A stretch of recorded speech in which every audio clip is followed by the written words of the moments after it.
Hello and welcome to the next video on basic electrical training. In the previous video, we tried to understand some of the common tools such as the drill machine, oil can, scissors, screw gauge, the Allen key set, the screwdrivers, scale, adjustable spanners and open-ended spanners and pipe spanners, plus the adjustable plier. In this video, we will try understanding a little more about some of the other tools which are used in the electrical trade. The first tool that we will understand is called a bearing puller. A bearing puller is a tool that's used to remove the bearing from any of the electrical equipments. For example, ceiling fan would have a bearing inside it. So in order to remove the bearing, you will need a tool like this because the bearing cannot be removed easily from the fan. And in order to do that, we use the bearing puller. You can turn it around and tighten it against a bearing and then use the puller to remove the bearing from the fan. For example, you see a bearing here.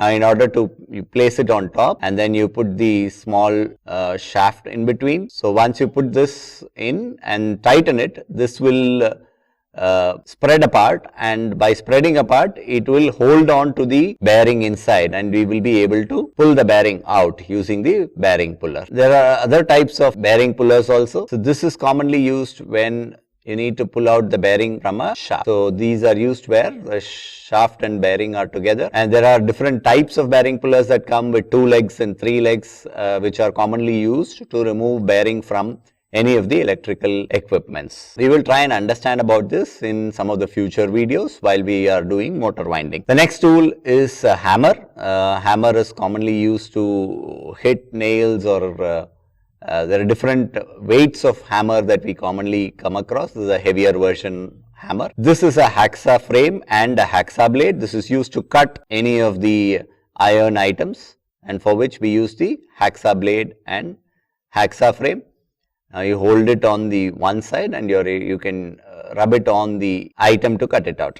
This is a file. File is used to sharpen some of the electrical tools or remove any carbon elements which are sticking to any of the electrical tools. This again comes in different shapes and sizes. The next tool is called a poker.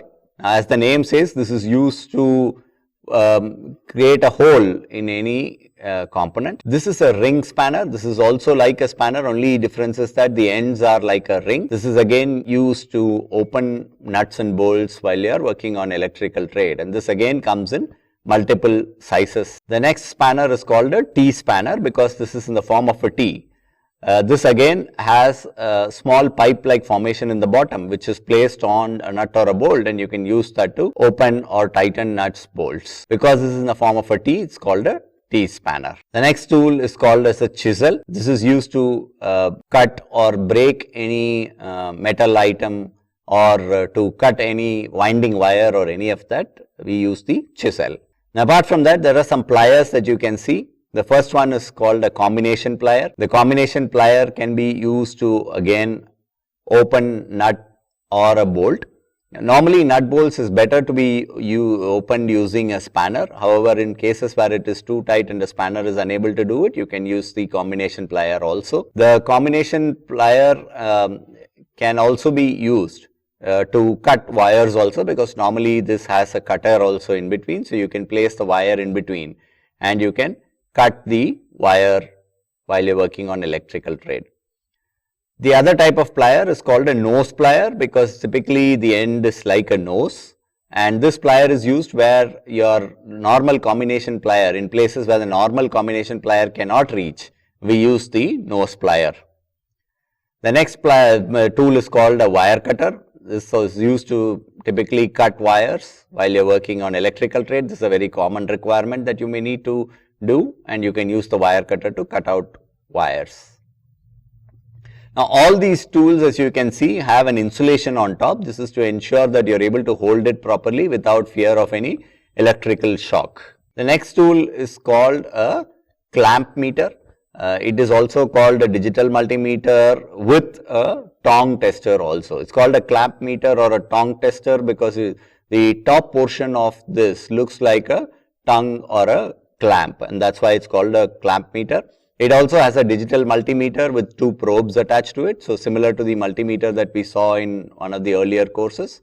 This is used to detect AC, DC voltages and ampere of current supply that's passing on through a particular wire. So, those are some of the common tools that you will be using while you're working on the electrical trade.